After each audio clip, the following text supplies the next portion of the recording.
We are the one, the light in the dark. One heart, one world, one spark. We are the one, together we rise. One dream, one voice, one sky. Hi, everyone. Welcome to another episode of Women Empowered Across the World. And this is our podcast. And I have amazing hosts with me today. As always, I have Jackie Zaccoli from Arizona. She's global. Her heart is everywhere, all over the place. I have Megan Deers from South Africa, and she is all over the place. And then we have a Carolyn from Canada, and I'm very excited to have her with us today. And then we have our guest, and I'm so excited to hear her story. Daniela, please join us and share and inspire all of us, and let's inspire everyone out there. Okay? That sounds beautiful. Thank you so much, Carol. Yeah, thank you so much for having me. Really happy to be here today and be part of this amazing movement that you're hosting. Oh, So tell us your story. yeah, absolutely. So I grew up in South Africa. I grew up during apartheid. And obviously, growing up there as a white child in that system of institutionalized racism, I had a lot of privilege, but I also had some experiences that really stuck with me. So when I was 15, apartheid was starting to be dismantled, and the school that I went to, the all-white school, open to kids of other races. And so it was actually the first time in my life that I had an opportunity to meet kids of other backgrounds. And I just remember being really excited about it and making new friends. And one of the friends I made was a black girl named Klubi. And, we laughed, we chatted, we shared stories. And I remember one day she told me that there was a bus that would go and pick kids up where she lived in Soweto. So Soweto is a township that Black people were forced to live in during apartheid, very impoverished area, still the case today. Anyway, she told me that there was a bus that would go and pick kids up in her area, and it would take an hour to get to school. And then the same bus would take them home afterwards, and it would take an hour. And I just remember being really shocked because that's not something that I related to. My mom drove me to school and it took 15 minutes. And so at that moment, I realized there are people that are living lives that are really different to mine. And, even though we hung out in school, we could never go to each other's houses because at that time, Black people and white people just didn't socialize with each other. So it was like we had this friendship, but it was within these invisible walls, and we couldn't get closer than those walls allowed. And that's something that's always stuck with me.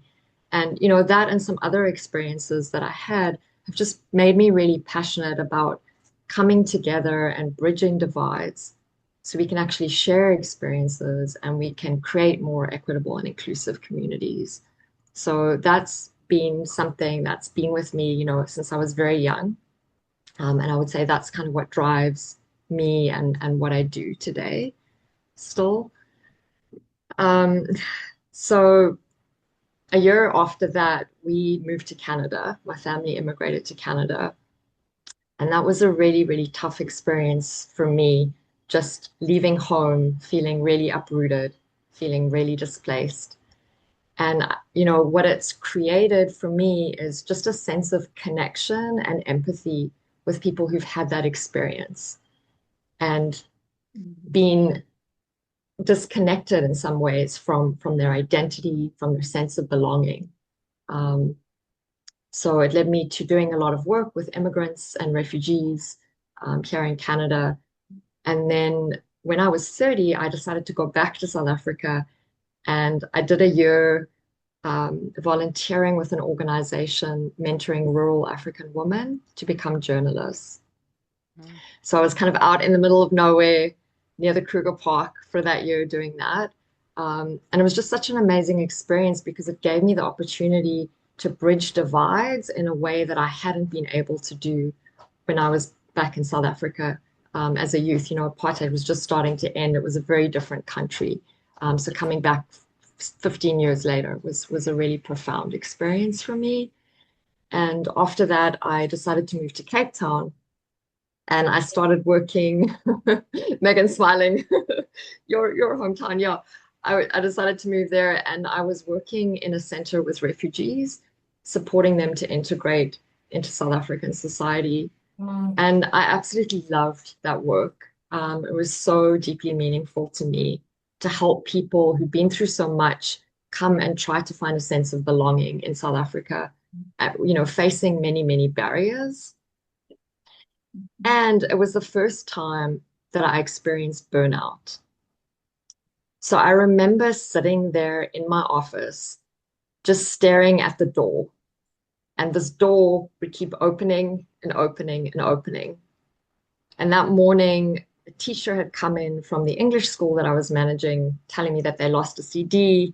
I needed to help them find it. 5 minutes later, a student came in saying, they missed the midterm because they had to work. Could I help them make it up? Another 5 minutes, a volunteer came in. He helped me prioritize my task list. This door just never stopped opening. And at that moment, I was just staring at the door.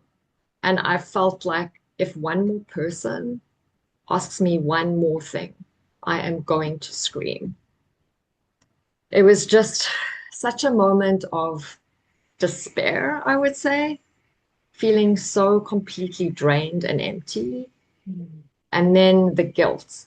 Like, how could I feel like this when I'm supposed to be there supporting people who'd been through so much? And all I want to do is go home and go to sleep. Yeah. And then I was looking through the glass into the open plan office and just looking at my colleagues going about their work, and everybody seemed fine. So I thought, well, okay, it's just me, right? It must just be me. And I just felt so alone in that moment. And then, I really wanted to keep doing the work. So I was trying to do things to help myself, trying to do yoga, trying to do meditation, trying to get more sleep. I even went on a silent retreat, and I remember showing up to work really calm the next day. But by the end of the day, I was completely frantic. So nothing was sticking, and I didn't really understand why. Until finally, I took a woman-centered training course, and the coach in that course said something to me that changed my life.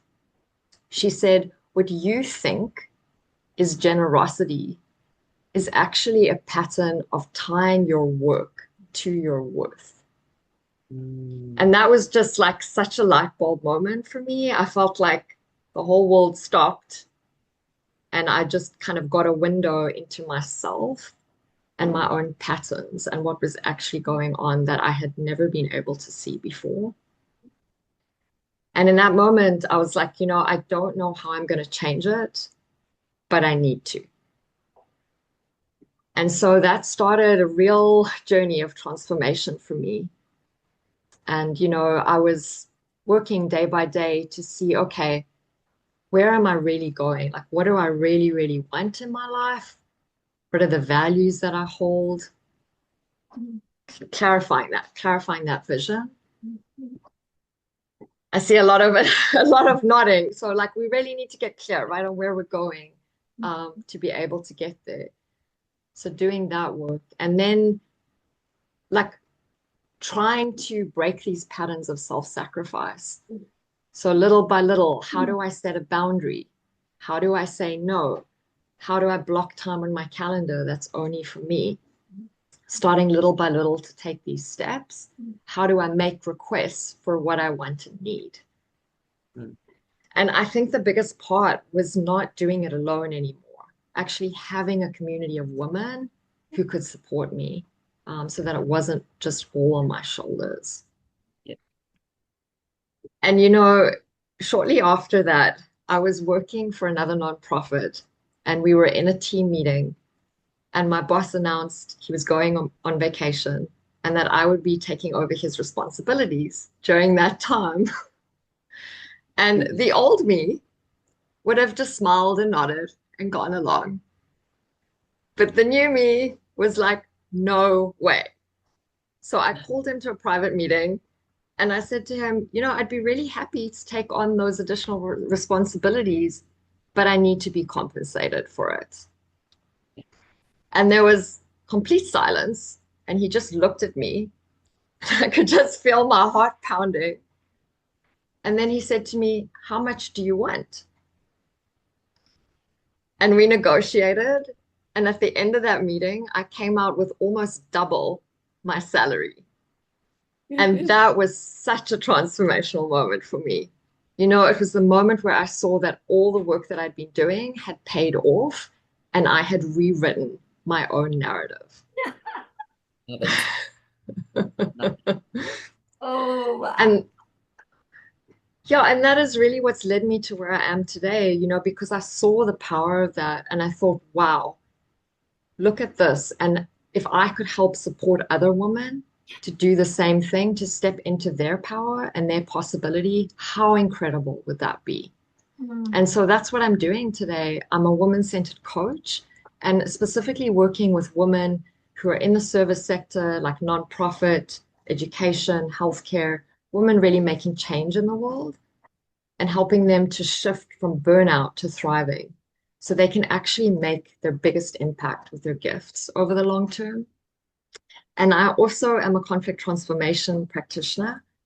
So I help organizations and communities to be able to create conflict positive cultures so that the people that are working in those places can thrive. So yeah, that is my story. Oh my goodness, what a story. Oh, okay, so Carolyn, do you know why you were here now? Yeah. No doubt. No doubt, no doubt. Daniela, we are so happy that you are doing what you are doing. Number one, this is your passion. This is what lights you up in life. And why do we not deserve to be paid for what we love and what we do? Why do we not deserve to be paid for what we love bringing to other people? And that is what you're all about now, is really and truly moving your passion forward. And we're going to help you do that. We're going to help you do that. And Daniela, you just got more women on your team. Sharing your story. Many more of us are going to be on your team and cheering you on and supporting and finding what resources we can for you and whatever. I loved your story. Thank you. Thank you so much for sharing it. Okay, Megan has her hand up. She has a question. Go ahead, Megan. And then Carolyn. Thanks, Daniela, for sharing that with us. Well done, you. It's so good to always hear these stories when we're sitting in the space, especially where we are able to hear the journey and the successes that come along with it, and then to be able to just share the downside, the so-called failures and the lessons, I prefer to call them. But it's so good to be sitting in a space and just seeing the difference in the person you describe. So well done on that. And I'm so glad you're back in Cape Town. So that is something that I'm not actually back in now. Canada. So I was there for 7 years and then now I'm back in Vancouver in Canada. Yeah. I'm with you, but you were definitely in the best part of South Africa when you came Agreed. back. So Daniela, the one thing that I want to ask you is, well, firstly, coming from a perspective of someone who started and founded an NPO recently, I've just 8 months ago pulled a team together, got it off the ground, lost a director on the way, pulled another director in, pulled another volunteer in, and that's pretty much been 8 months of just, the NPO thing. And in your mind, I know it's about giving, the spirit of giving and impact and being there for people in the nonprofit space. That's why we get involved in that space. But what is that one thing that you see? And I know you mentioned boundaries. You're probably going to chuck that back at me. But what is that one thing that you see in the people you work with, where you just automatically say, I can tell what you're not doing to keep yourself, bright and burning. Mm, Thank you for the question, Megan. And I love the way you phrased it, bright and burning, right? Yeah. Like, I think that's the piece, is that people in the sector come in with such passionate hearts, right? Yes. And they are bright lights here to contribute in the world. That's what I really believe. And Yes. so it's really important that they keep those lights burning.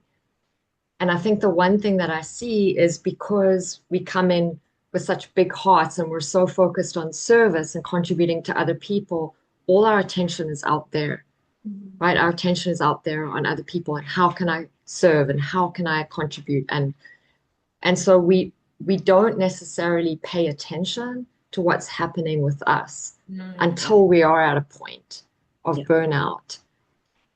I think that's the one thing, but I think the bigger piece of that, and that's what I saw through the woman-centered training that I did, is what's underneath that.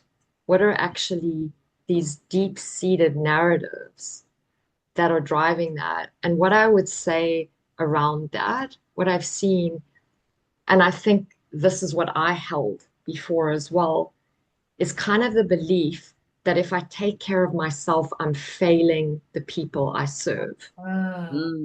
Okay, I hear you. Right? And so if that's the belief I hold, even if somebody tells me it's important to take care of myself and I try to do that, it's not going to stick, because there's something much deeper driving me. And so I have to come to a point where I can see that I'm just as important as the people that I'm serving, and I won't actually be able to serve them the best I can or in a sustainable way if I don't really take care of myself. And so that's the shift. Yeah. Absolutely. Yeah, thank you for highlighting that. I mean, I've just been through, over the last couple of years, an experience which actually highlighted that for me. And, at the time, my nonprofit wasn't established, although we were working in this space. And I got diagnosed with breast cancer, early stage breast cancer, at the end of 2023. When I was stepping into this space, I had my other business running for the last 5 years, and I was busy getting ready to launch. And you go down, right? And what did I have to do? I stepped out of my business space for 7 months, because I needed to do these things that were necessary. And so, I don't think I came from the place that I'm taking away from other people when I serve myself or look after myself, take care of myself. But I think for a lot of us, particularly in this space, it also comes from a place of, I am taking care of myself, right? I'm eating thrice a day or twice a day or once, that kind of thing. And I've noticed over time, you actually reduce the quality of self-care, because I need to be in a meeting at 7 o'clock. Oh, I need to be in a meeting at 6 o'clock tomorrow morning, 5 o'clock tomorrow morning. And so that care factor reduces, although you're actually not thinking about it as stealing time from anyone. It's just, I've got more time to do that. I can fit another meeting in. So for me, it was very much about, oh no, I am taking breaks here and there, but I was still burning the candle at both ends every other time that I wasn't having a massage or whatever else. So I think there's that angle to be considered as well, for sure. But thank you very much. It was great Yeah. hearing you. Thanks for sharing. Wow. Yeah, and thank you, Megan. And I just want to acknowledge what you shared. Thank you for that. And I'm so sorry that you went through that experience. Thank you. It turned out to be a huge blessing. It's actually done so much in my space. And for me personally, it's done so much.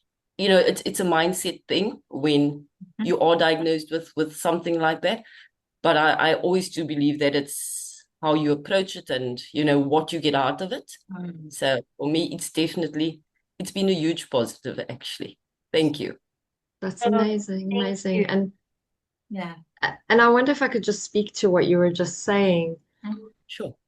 I think it's such a good point. And I think it kind of speaks to also the cultures that we're living in that kind of normalize the sense of nonstop productivity and everything is urgent, right? So that's part of the culture.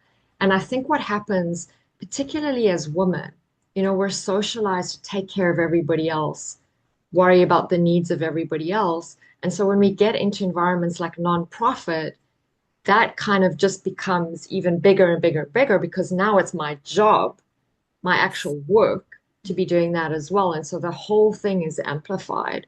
And so, Mm, you know, I think when I was talking about the belief of, you know, if I'm taking care of myself, I'm failing the people I serve, it's not a conscious belief. Yeah. It's something that's driving us Yeah. unconsciously, but that's what I saw when it came to the light for me. You know, that there's things kind of underneath that are driving us and may look different for everybody. Um, but Sure. it's leading us into patterns that eventually lead us to burnout. Right.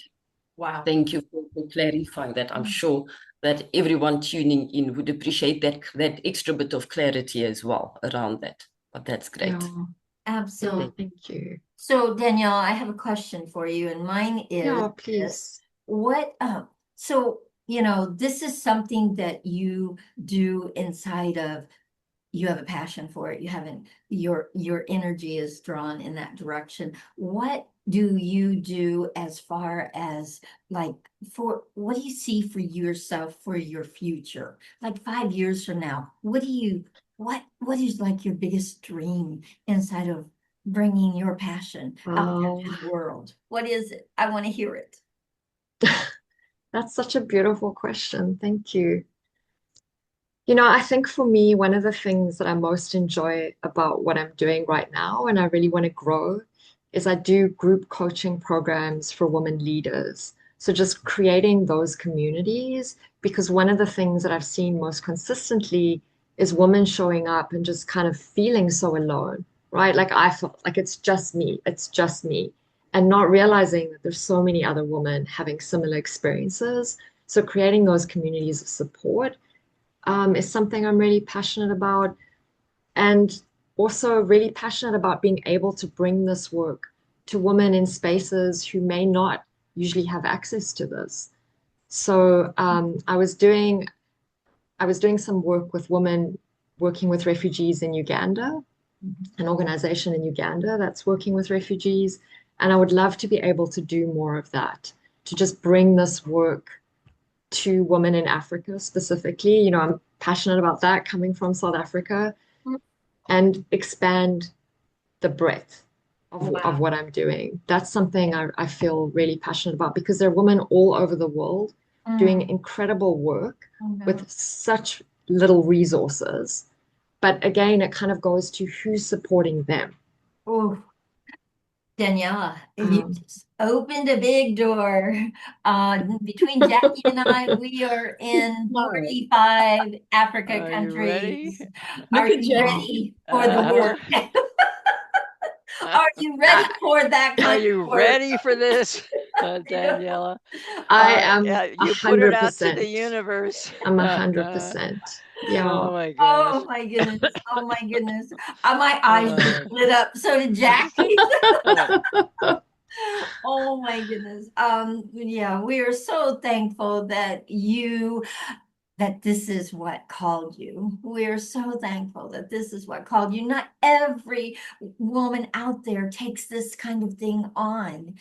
And a lot of times burnout, they don't come back from it. So thank you that you were able to actually go inside and see what you needed to be able to keep moving forward in what you are doing. We're so thankful.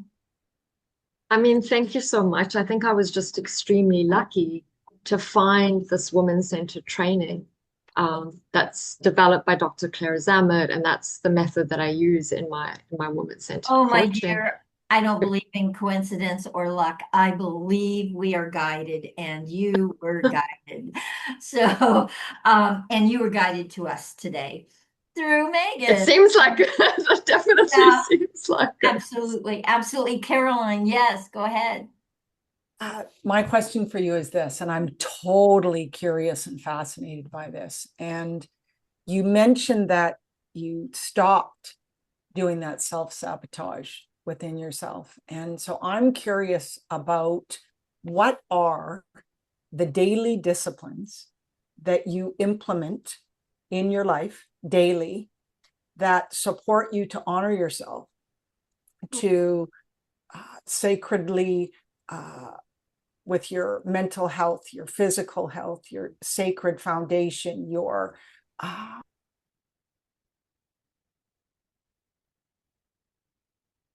position to live by this new identity that you have created, because you talked about the old me and the new me. I'm curious about the new you, and what are the practical daily disciplines that support that foundation of your new identity? What a great question. I can't wait. I love that question, I'm getting my Carmen. Thank you so notepad. much. I think that's such a critical question, right? Because that's the part of, we can all have a moment of insight and a moment of breakthrough, but how do we ground that into something that actually sticks, something that's actually sustainable? So that question is so important. I think there are many different things. First of all, it's around mindset. So I know everybody here is really passionate around mindset. Coming in today, before I came onto the podcast today, was taking a few moments to sit with myself and to connect with my power statement that reminds me of who I really am, not the old belief system that I had, and reminds me that it's enough to show up and share as myself, right? And I don't need to do anything more than that. And I think that's been the most fundamental shift, but I need to remind myself of it each time that I come into a space that feels like it's meaningful and important for me. And I do that constantly. I do that a few times a day, as needed. And then there are things like, just taking breaks throughout the day, checking in with myself, like tuning into my body. What do I need? How am I feeling? Do I really need to do this right now? Or can I do a dance break for 5 minutes? Can I have a cup of tea? Like giving myself those spaces and places. There's something amazing that I really want to go to, for example, a networking event, but I'm not feeling like I have the energy for it. So maybe I'll give myself some grace and not do that. However, on the other side of it, there are also other things. For example, I started a YouTube channel a couple of months ago, something I never thought I would do. I was very averse to being on video. And it's like every time I make a video, I have to talk myself through that, right? And kind of remind myself, like, you're doing this because there are people out there that need to hear the message. And if you don't share the message, they're not going to hear it. So you need to get past the fear. And you need to do it anyway, and you need to show up with courage. And so it's like it's building a muscle, right? Every day, it's building a muscle.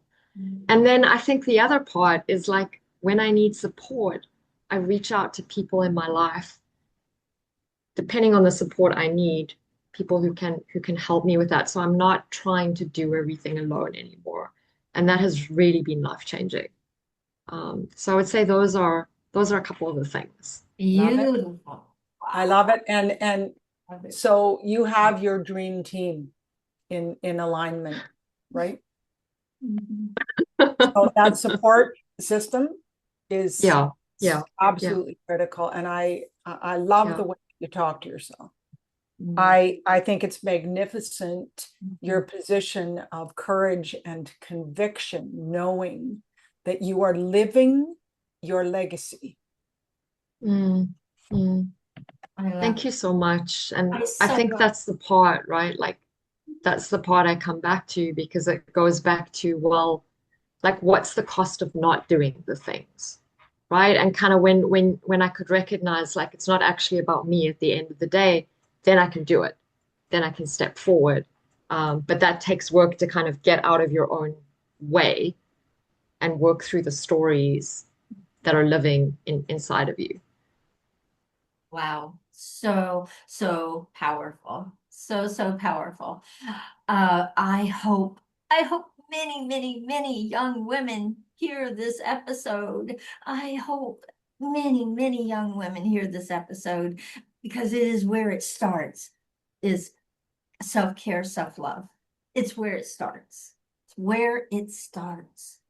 And when you can get there, then you have lots to give out to others, but you've got to do the work with yourself. And thank you so much, Daniela, that you shared this with us today. I'm so thrilled to have you be a guest today. I cannot wait to get your episode out. Jackie, you have your hand You're up. welcome. Once again, I want to reiterate, because it's been mentioned several times, that coincidence is God choosing to remain anonymous. So don't forget that, because it's exactly why people are here in the first place. I just want to get that clear. The second one of the, because I'm a big one on quotes, abundance is living your purpose.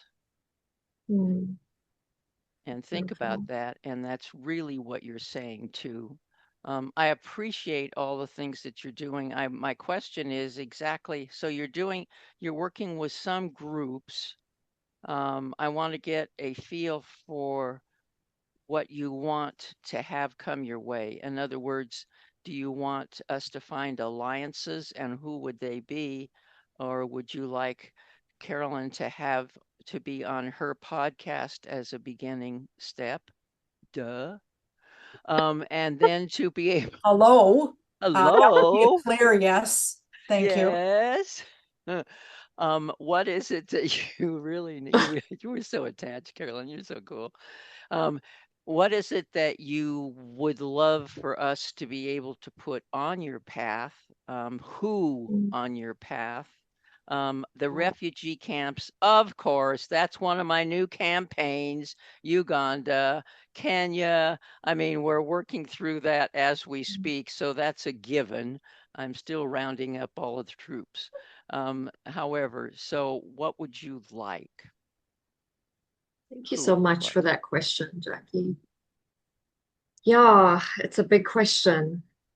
I think one of the things that I'm really excited about and interested in, I actually just did a pilot project here for women leaders in healthcare about reimagining service. You know, it was so meaningful because the healthcare sector here, again, there's so many women passionate, doing amazing things, and feeling so overwhelmed and depleted. And so I think working with organizations who are doing good in the world, nonprofits particularly, who have amazing missions and their teams need support. You know, I'd love to work with organizations like that, supporting through women-centered coaching. And also the conflict work that I do is helping to create environments where people feel like they can engage with conflict in more constructive ways and help strengthen relationships, because I feel like often in those kinds of environments, again, we're so focused on the mission and everything is urgent and there are too few resources, and it can create a gap in terms of the support that people inside the organizations feel. And yeah, I think one of my biggest passions absolutely is being able to support refugee communities. So any organizations that are doing that work, and I could help support the people working in those organizations, as well as bringing this to refugee communities, to women. That would be absolutely incredible for me. That's something I'm really, really deeply passionate about, and I would love to be able to do more work in that Oh area. yeah, we got you covered. We Oh, got you covered. boy, do That's for we. darn sure. Got you Oh, covered. boy, do we. Okay. Conflict. That's Uh, amazing. She needs I to. She uh, should have met Permelia. Obviously, she needs uh, to be with Permelia She because that's definitely exactly what does. she's Yes. doing. Yes. And Raksha. Yes. Raksha with Gwen. Mhm. Mm-hmm. Oh, They're oh my Probably the goodness. fabulous. best vehicle for her right So, now. yes, so Caroline, this was not a coincidence that you showed up It today. was a Not at coincidence. all. Don't you Not at understand? all. It was And God remaining anonymous. It is a coincidence, okay? I trust this love beautiful flow and evolution of life. I find it so intriguing, compelling, fascinating, and magnificently wonderful. So I feel blessed from this experience. I truly Oh, do. And it has nurtured my soul too in magnificent ways. So thank you. wow. Beautiful. Absolutely beautiful. All right. So, guys, This is another episode. We do these episodes Mondays and Fridays, one on Monday and two on Friday. If you have people that you think would be amazing in sharing their story with many, many women, please invite them to connect with one of us so that they can be a guest on our podcast. Guys, you just have to have a story, and every woman has a story. And then it will inspire so many women across the world. Okay, so we are all on LinkedIn. Please reach out to one of us and let us know you would like to be a guest on our podcast. And we're asking, please, guys, we just hit 1,000 subscribers. Really? So on our YouTube channel, yes, 1,000 subscribers. So actually 1,050. And I just got a thing from YouTube saying, wow, you did it. So, please, please share this. If you love these episodes, share it with others. Share it with your sphere of influence. Yours is not mine, and mine is not yours. So please share it out so more and more women can have the opportunity and the access to Daniela. Okay? And all of us. And please, so subscribe to our channel. Comment, make comments. We put this out in LinkedIn. Please make comments on our posts and share it. So, guys, we all deserve to thrive. Let's do it together. It's not fun going it alone. Let's do it together. Women together are powerful, powerful. So have a wonderful, thriving week. Bye, everyone.